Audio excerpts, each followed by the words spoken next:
Just 2 weeks ago, law enforcement leaders from around the state gathered here at the Public Safety Academy in Salem for a 2-day fall leadership conference. Whether you attended or not, I think it's important that we provide you with some follow-up, some key takeaways and practical applications from the presenters we all heard from. Now, if you're anything like me, you can have the best intentions about coming back from a conference and implementing things that you learned. You probably took notes, you paid close attention, you filtered it through your own experience, and you were ready to put things to work, only to find out when you returned to your workplace that you had hundreds of emails backed up. You had new problems on your desk that you had to resolve.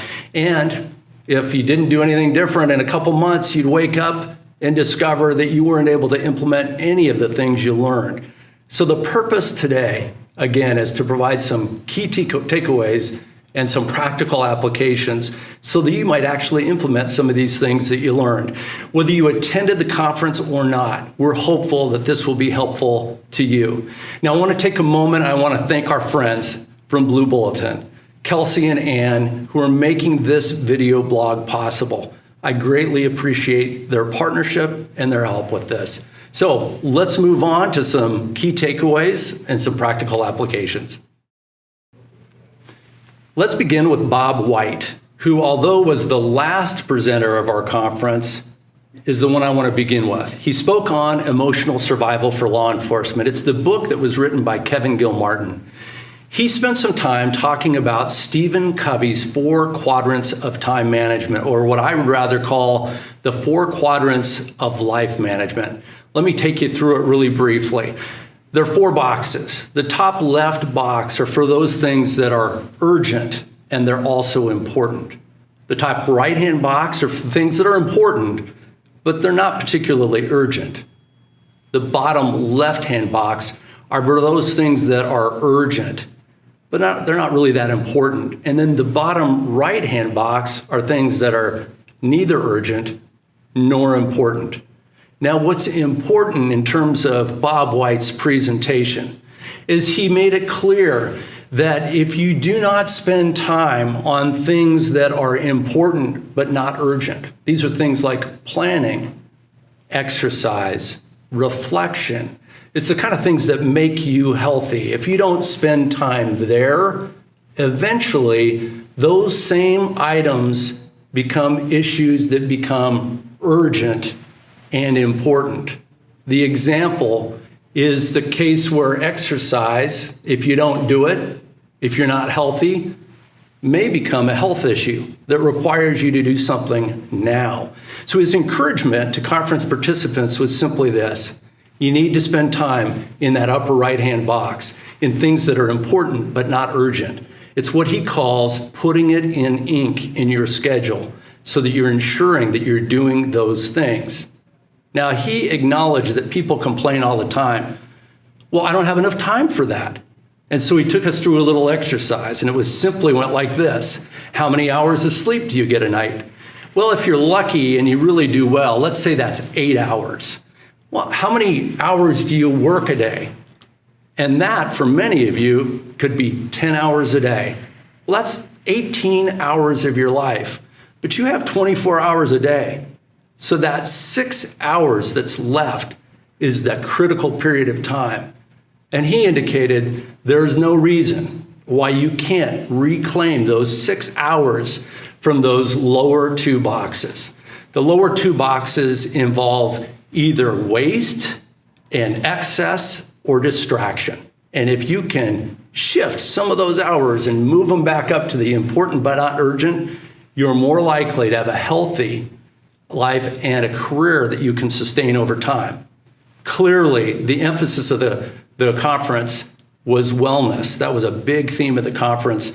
And these 4 quadrants and that challenge to move hours up into that box, what they call the quality box, is really important. Now let's go to Dr. Wayne CODEIRO and let's continue on the theme of wellness.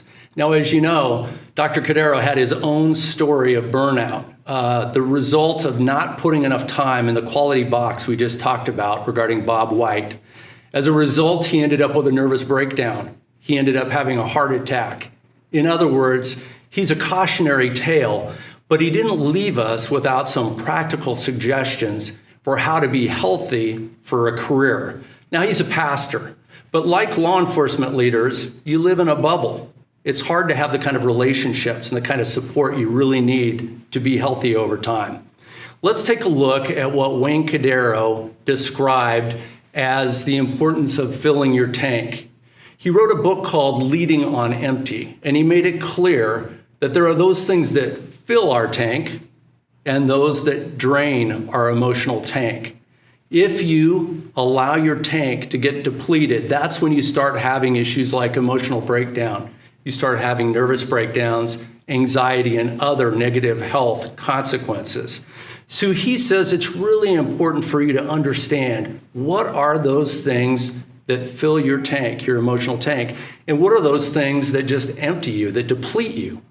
And he challenged every participant to do one practical application, and that is to sit down with a spouse, a significant other, a close friend, and really take a look at those things and list them. What are the things that really fill you? That when you do them, you're more alive. And then to identify those things that you identify as, life depleters, the things that drain you and leave you empty. The key is to really know. And for most of you, if you've sustained a long career, then you know that you may not be doing the things that fill you, and you may not have been doing them for years. So revisiting that with somebody that you can be accountable to is really important. That way you can ensure that you continue to be able to keep that healthy, well lifestyle through your whole career.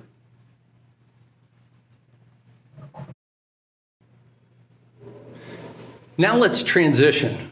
As you know, a big theme in the conference is wellness. And that means that to be healthy for a career, you have to be a three-dimensional healthy person.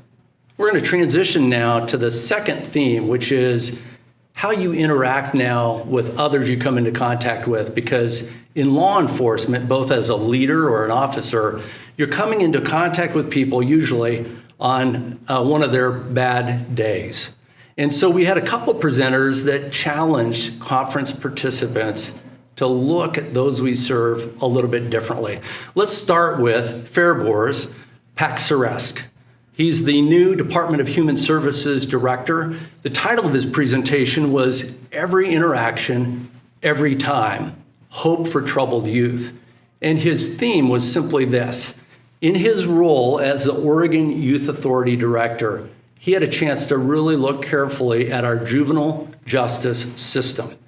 And he came to understand through the data that juveniles, because of their developmental status, the way they develop, that they're not completely an adult sometimes when they commit crimes, that they are the great resource and opportunity for us to potentially redeem troubled youth and lives through the system. But, and we'll go back to wellness now, if your officers have squeezed their lives into one dimension and they're not healthy, or you've done that as a leader, it's almost impossible to view others in a redemptive way and in three dimensions. And so we say that as a preface to what BORZ had to share. Now, he shared a picture or a graph that he calls his chutes and ladders graph. As the new Department of Human Services Director, he now is controlling from birth to death. His agency oversees it all.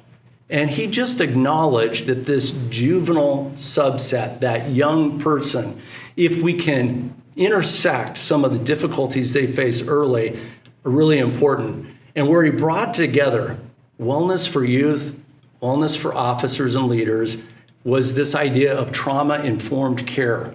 That is that we need to make sure that we are addressing true trauma needs. It happens for officers because you see things that no one else should see, things that become issues that are hard to resolve And for youth, because of some of the damage that's created in their young lives, whether it's a broken family or abuse or other issues, this trauma-informed care plays a critical role in potentially early intervention, keeping kids out of the juvenile justice system altogether. And so for Fair BORZ, he's encouraging law enforcement to look again at our interactions with every juvenile as an opportunity to potentially intersect positively and maybe avoid their future intersection with the criminal justice system.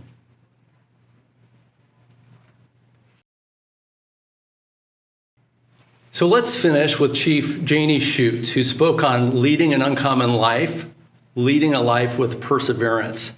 She shared her own personal story of courage in a very difficult policing environment and how she persevered. But one of the themes that I think ties everything together is her concept that everybody is somebody, right? And that we need to continue to be able to view people that we engage with in 3 dimensions. In other words, everyone has a story. That can apply to your officers, your fellow leaders, or the juveniles you engage in on the street. Everybody has a story.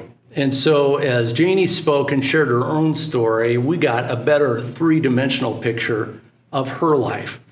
Now, her life also illustrates someone that Fair BORZ brought with him to share with the group, and that's Stephen Fowler.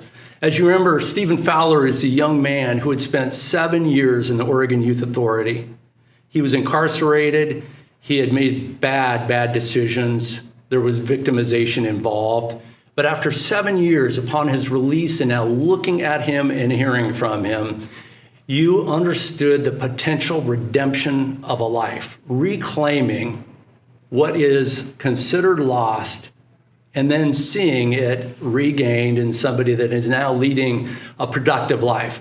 Not just a productive life, but he's giving back. And I think you heard in his voice the hope that we have for this criminal justice process, that we wouldn't become cynical, but that we continue to look at the process honestly, and where possible, we give people the opportunity to recover and become healthy when they've made bad choices. So with Chief Schutz's comments that everybody is somebody, I feel like that's a great lesson that connects all the themes together.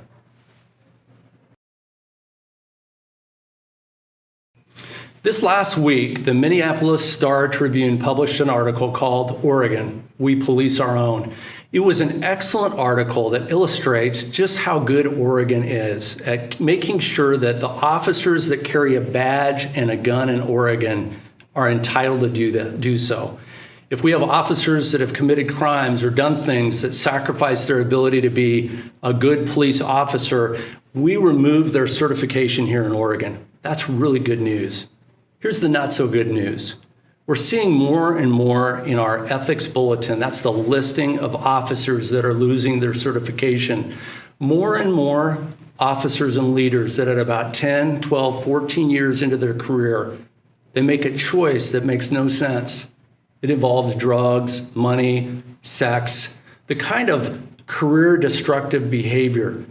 And you wonder how it was they got to that point. The purpose of this conference really was, again, to revisit the importance of wellness. Our goal as an association is to make sure that you can finish your career and do it well in a way that your next steps in retirement are steps that are fun, enjoyable, and where you can really enjoy the career that you just held. That's very important. So I hope you've enjoyed these key takeaways and practical applications, interested in your feedback. It's really important to make sure we're providing things that are helpful to you. I want to thank our sponsors for the conference, American Military University, Mark 43, and Power DMS. And then one last item, make sure that you access the website to see the video slideshow that was created as a recap of the conference experience. Thank you so much. Have a great day.